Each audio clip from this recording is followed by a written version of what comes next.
అమ్ములు golden stocks కి స్వాగతం. భారతీయ stock market పై నమ్మకమైన రీసెర్చ్, అనాలిసిస్, ట్రేడింగ్ అప్డేట్స్ మరియు ఇన్వెస్ట్మెంట్ ఐడియాస్ కోసం మీకు సరైన స్థలం. నమస్కారం. మే 12, 2026 దలాల్ స్ట్రీట్ చరిత్రలోనే మర్చిపోలేని రోజు. అసలు ఆ రోజు ఏం జరిగింది? మార్కెట్ ఎందుకు అంత దారుణంగా పడిపోయింది? ఈ ఎక్స్ప్లెయినర్లో మనం ఆ క్రాష్ వెనుక ఉన్న అసలు కారణాలని, వాస్తవాలని లోతుగా విశ్లేషించబోతున్నాం. సరే, ఇక ఏమాత్రం ఆలస్యం చేయకుండా నేరుగా టాపిక్లోకి వెళ్ళిపోదాం. ముందుగా మనం ఈ ఒక్క నెంబర్ చూద్దాం. అక్షరాల 11 లక్షల కోట్లు. కేవలం ఒక్కటంటే ఒక్క ట్రేడింగ్ సెషన్లో బీఎస్సీ మార్కెట్ క్యాప్ నుంచి ఆవిరైపోయిన ఇన్వెస్టర్ల సంపద ఇది. ఇది వినడానికే చాలా షాకింగ్గా ఉంది గదా.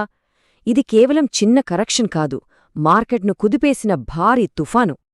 ఇంత భారీ స్థాయిలో సంపద తుడిచిపెట్టుకుపోయిన తర్వాత మనందరి మదిలో మెదిలే మొదటి ప్రశ్న ఒక్కటే: అసలు ఇంతటి భారీ పతనానికి దారితీసిన ఆ మొదటి డామినో ఏంటి? ఏ సంఘటన ఈ చైన్ రియాక్షన్ను స్టార్ట్ చేసింది? ఇది అర్థం చేసుకోవాలంటే మనం మన దేశ సరిహద్దులు దాటి గ్లోబల్గా ఏం జరుగుతుందో చూడాలి. విభాగం 1: భౌగోళిక రాజనీత్యాలు మరియు ప్రపంచస్థాయి కారణాలు. ఓకే, ఇప్పుడు అస్సలు విషయానికొద్దాం. డొనాల్డ్ ట్రంప్ చేసిన ఈ ఒక్క కామెంట్ కాల్పుల విరమణ లైవ్ సపోర్ట్పై ఉంది.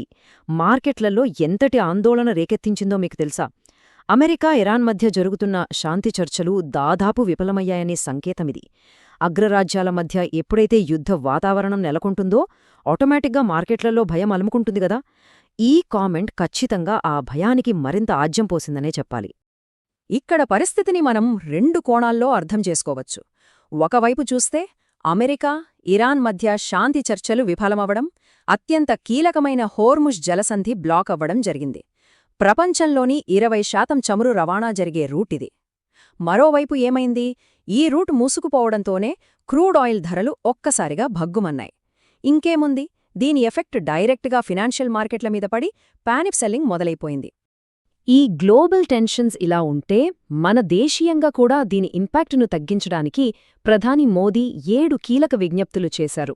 పొదుపు పాటించాలని, అలాగే ఇంధన భద్రత కోసం ఎలక్ట్రిక్ వెహికల్స్, పబ్లిక్ ట్రాన్స్పోర్ట్ వాడకం పెంచాలని సూచించారు. ఇంకో ముఖ్యమైన విషయమేంటంటే ఫారెన్ ఎక్స్చేంజ్ నిల్వలను కాపాడుకోవడానికి బంగారం కొనుగోళ్లు తగ్గించాలని కూడా కోరారు. అంటే రాబోయే ఆర్థిక సవాళ్లను ఎదుర్కోవడానికి మనం ఎలా సన్నద్ధం అవ్వాలో ఇది స్పష్టంగా చూపిస్తోంది.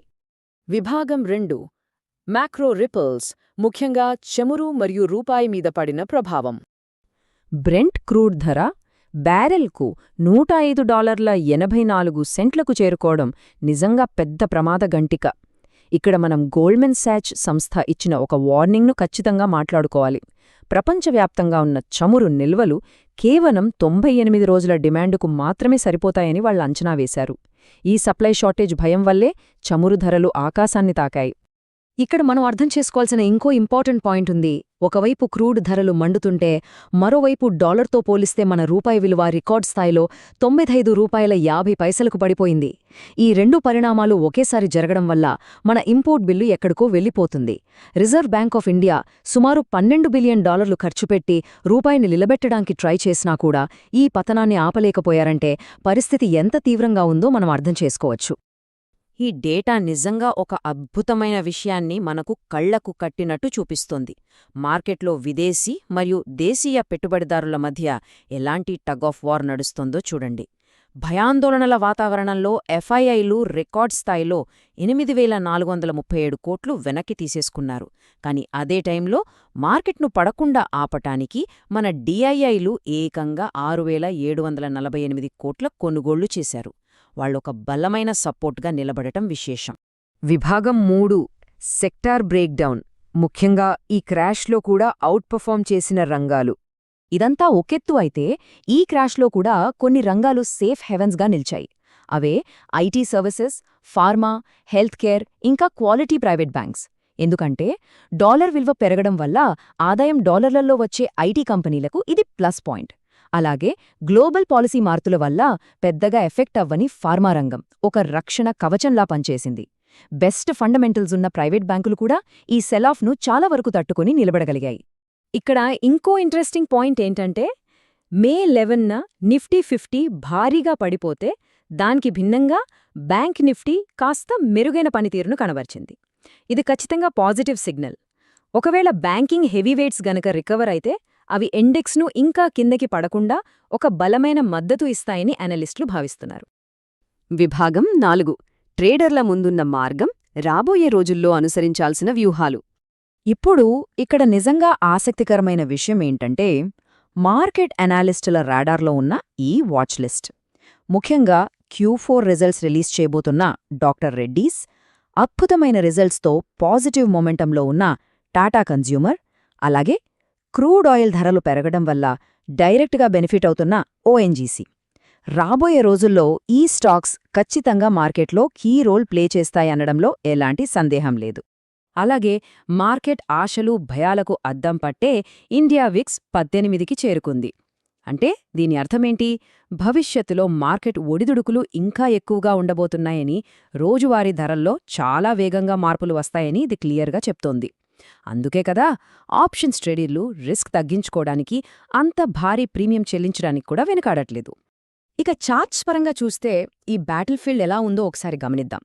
నిఫ్టీకి ఇప్పుడు 23,600 అనేది ఖచ్చితంగా హోల్డ్ చేయాల్సిన చాలా క్రూషల్ సపోర్ట్ లెవెల్. ప్రస్తుతం మార్కెట్ 23,800 దగ్గర ఉంది. మళ్ళీ మార్కెట్ కోలుకోవాలి అంటే ఖచ్చితంగా 24,000 రెసిస్టెన్స్ లెవెల్ను బ్రేక్ చేసి పైన నిలబడాలి. ఈ రెండు లెవెల్స్ మధ్యనే మొత్తం ఆట అంతా ఆధారపడి ఉంది. మరి ఇంతటి వాలటాలిటీలో ట్రేడర్స్ అనుసరించాల్సిన ఎగ్జాక్ట్ డిఫెన్సివ్ ప్లేబుక్ ఏంటి? నిపుణులు 3 విషయాలు చెప్తున్నారు. 1. మార్కెట్ ఓపెన్ అవ్వగానే ఎమోషన్స్కి గురై ట్రేడ్స్ తీసుకోవద్దు. 2. ఆ 24,000 రెసిస్టెన్స్ లెవెల్ను జాగ్రత్తగా వాచ్ చేయండి. 3. ఇది అత్యంత ముఖ్యమైనది, 23,600 కింద ఖచ్చితంగా స్టాప్ లాస్ పెట్టుకుని తీరాలి. ఈ స్ట్రాటజీ మీ పోర్ట్ఫోలియోను కాపాడుకోవడానికి ఎంతో హెల్ప్ అవుతుంది. ఒకవైపు ప్రపంచవ్యాప్తంగా మండుతున్న క్రూడ్ ఆయిల్ ధరలు, మరోవైపు గట్టిగా నిలబడుతున్న మన దేశీయ ఫండ్స్. ఈ రెండు పవర్ఫుల్ ఫోర్సెస్ మధ్య జరుగుతున్న పోరులో ఫైనల్గా పైచేయి ఎవరిదవుతుంది? మార్కెట్ నెక్స్ట్ మూవ్ ఎటువైపు ఉండబోతోంది? ఈ ఆసక్తికరమైన ప్రశ్నతోనే ఈ ఎక్స్ప్లెయినర్ను ముగిస్తున్నాను. ఈ విశ్లేషణ మీకు ఎంతగానో ఉపయోగపడిందని ఆశిస్తున్నాను. ధన్యవాదాలు. ప్రతిరోజు market updates on powerful strategies. Stock మార్కెట్లో తెలివైన నిర్ణయాలు తీసుకోవడానికి మా ఛానల్ను సబ్స్క్రైబ్ చేయండి.